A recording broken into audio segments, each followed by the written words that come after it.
what's interesting about Bitcoin in particular as a portfolio diversifier is it's highly volatile because there's a lot of uncertainty across the masses on the future, right? Yesterday I retweeted something said, Bitcoin going to zero since 2009. Correct. Right? There are people that still believe. It's hard for me to fathom, actually. There's people that still believe to this day that, it's Ponzi scheme, it's fad, it's going back to zero. Well, it's never going to zero for lots of different reasons.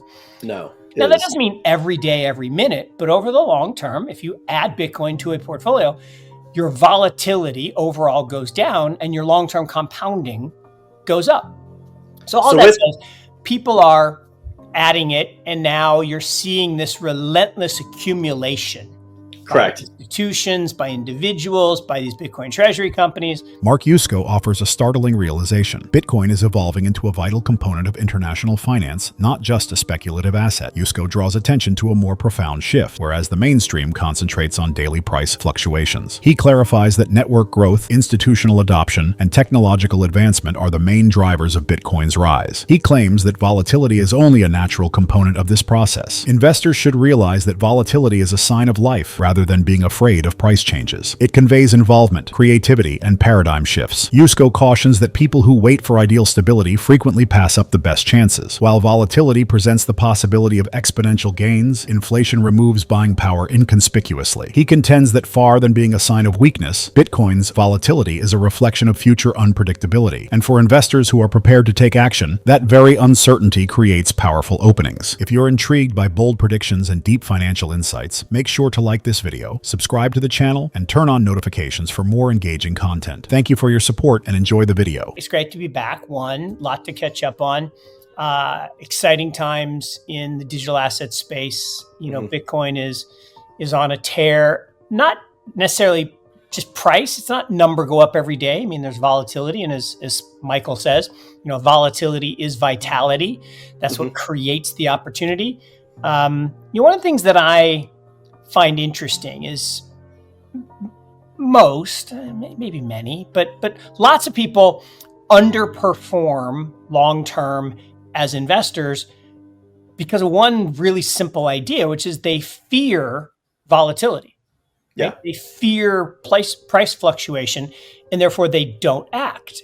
And by not acting, you stay too conservatively postured and inflation chews up your return and you get less rich. And what's really interesting about that is volatility is not a negative, right? It's not evil. What it is, it's a measure essentially of uncertainty about the future. So think about it. If you buy a bond, let's say you buy a T-bill, 90 days, with pretty good certainty that you're going to get paid because the governments don't default on T-bills. So because there's no certainty, there's no volatility. The price just stays the same and you get paid. Bonds have a little more volatility, so they get a little higher return, and then equities have more volatility. And then if you think about building a portfolio, you actually want to embrace volatility. In fact, I have a shirt that says embrace volatility with Bitcoin on it. And what's interesting about Bitcoin in particular as a portfolio diversifier is it's highly volatile because there's a lot of uncertainty across the masses on the future, right? Yesterday I retweeted something said, Bitcoin going to zero since 2009. Correct. Right? There are people that still believe. It's hard for me to fathom, actually. There's people that still believe to this day that, it's Ponzi scheme, it's fad, it's going back to zero. Well, it's never going to zero for lots of different reasons. No. And the likelihood is this volatility that has been around 80-ish, which, by the way, is the same as Amazon stock, which we can come back to at some point, is probably going to decline over time as more people become convinced that this is the future of money. But the best thing about it is volatility is one measure of an asset in your portfolio, but another is correlation to the other assets. If you think about it, if I own bonds, super risky strategy, actually. Oh, no, Mark, there's no volatility. Well, right, but then you get chewed up by inflation, so you get less rich. That's pretty risky. Correct. So if I had equities, which on the surface seem riskier because they have higher volatility, but they're uncorrelated to bonds, the risk of my portfolio actually goes down. That's what Markowitz, won the Nobel Prize for. And when you add Bitcoin, which is highly volatile, but uncorrelated to bonds and uncorrelated to stocks, it's 0.0 correlated to bonds and 0.15 correlated to stocks, your whole portfolio volatility actually goes down.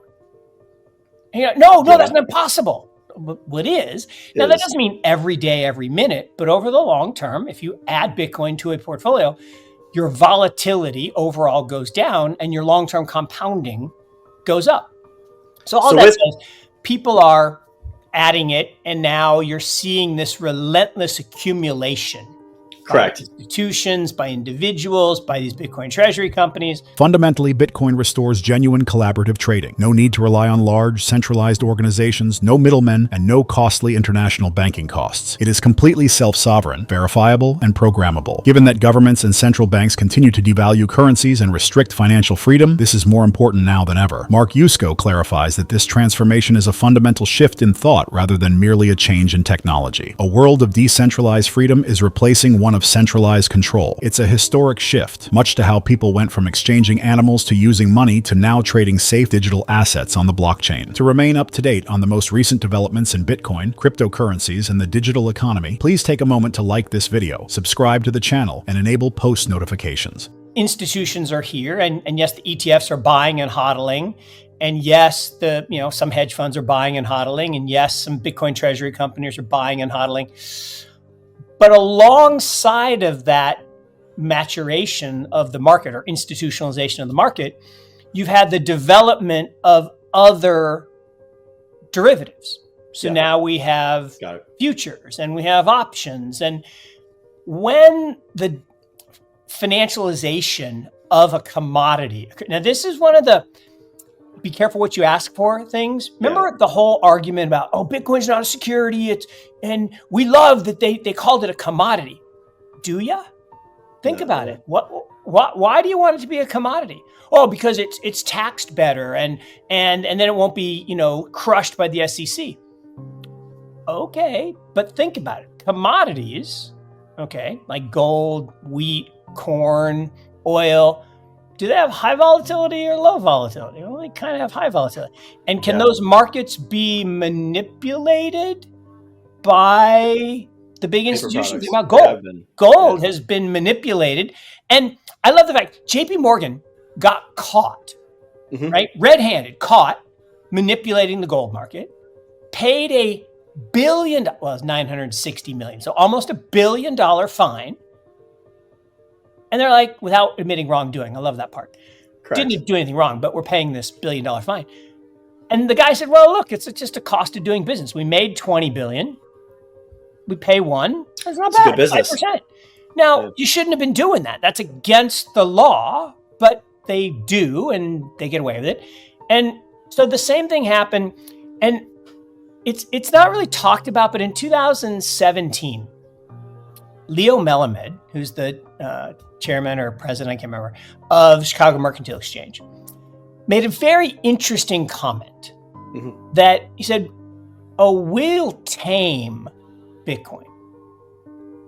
Like tame, that's an interesting word, right? Why does it need to be tamed? And who are you to tame it? Well, if you go back to 2018, the price went from 10,000 to 20,000 in about 6 weeks post Thanksgiving into the second week of December. And then it crashed, right? We went in a big crash, and by middle of 2019, it was all the way down at 3,200, or end of 2019, down to 3,200. Well, interestingly, literally on the day, December 18th of the peak, the CME issued new futures. Yeah. Well, what does that mean? Well, a future allows a big institution to go naked short. Now, you're not supposed to do that, but again, rules are for other people, not the institutions. And so they can go naked short and put pressure, because if you're an institution and you want to buy something, you don't tell everybody how great it is. You tell everyone how it sucks and how you hate it. And then you sell it in the futures market and you push the price down so you can go accumulate at a lower price. So I love when the 13Fs come out. Everybody's like, oh, look, Millennium owns $2 billion of Bitcoin because they own It's IBIT. to cover their No, shorts. they don't. They don't own $2 billion. They are short at least $2 billion, maybe even a little more sometimes, but mostly they're market neutral. But they're short in the futures market. So as the futures market has evolved, that volatility that should be going down, to your point, actually keeps rising. Now, at some point, we'll have good balance between the haves and the people that don't have to play by the rules, and the masses will be able to thwart some of the manipulation. But at the end of the day, markets do financialize. Commodity markets in particular financialize. Yeah. And therefore, there's going to be activity in paper. Not real Bitcoin, but paper Bitcoin. Not real oil, but paper oil. Not real corn, but paper corn. Like in the olden days, if I wanted to sell you oil, I actually had to have oil that I could pull out of the ground and put in barrels and send to you, and you would take delivery of it. Not anymore, right? I can write a contract that you're going to buy oil if I could actually go get some. But as long as we settle up the contract before the delivery date, I'm off the hook. And so I just made a financial transaction on a mythical commodity. So there's always method to the madness, right? There was a reason that they deemed it not a security and it's a commodity. That wasn't by accident. That wasn't so they could ignore it. It was so they could financialize it and control it, tame it, as Leo Melamed said. Mark Yusko clarifies that this transformation is a fundamental shift in thought rather than merely a change in technology. A world of decentralized freedom is replacing one of centralized control. It's a historic shift, much to how people went from exchanging animals to using money to now trading safe digital assets on the blockchain. He clarifies that volatility is just an indication of future uncertainty and is not inherently harmful. A 90-day Treasury bill, for instance, has little volatility because it is nearly guaranteed that you will receive your money back. However, after inflation, it also yields no real return. While stocks have larger returns and even more volatility, bonds have somewhat higher returns and a little more volatility. The idea is that rather than avoiding volatility, investors should welcome it. In fact, Mark is wearing a shirt that reads, "Embrace volatility with Bitcoin." Because its future is still unknown, Bitcoin is extremely volatile. Despite the fact that it has repeatedly shown itself since 2009, some people still think it will go to zero. Crucially, he points out that Bitcoin has very little correlation with other assets. It has no correlation with bonds and only a weak correlation with stocks. This indicates that due of diversification, including Bitcoin in a portfolio actually lowers overall risk and boosts long-term growth. For this reason, treasury firms, hedge funds, ETFs, and institutions are all frantically amassing Bitcoin. He also issues a warning on Bitcoin's financialization. Although it is shielded from the SEC by its commodity classification, large institutions have the ability to manipulate commodities. JP Morgan, for instance, was fined about $1 billion for manipulating the gold market, but this was really a minor expense of doing business for them. Remember to like this video, subscribe to the channel, and enable notifications if you thought his viewpoint was helpful so you don't miss any updates. We'd love to know what you think about the future of cryptocurrency markets, so please share your ideas in the comments section. We appreciate your time and hope to see you in the next video.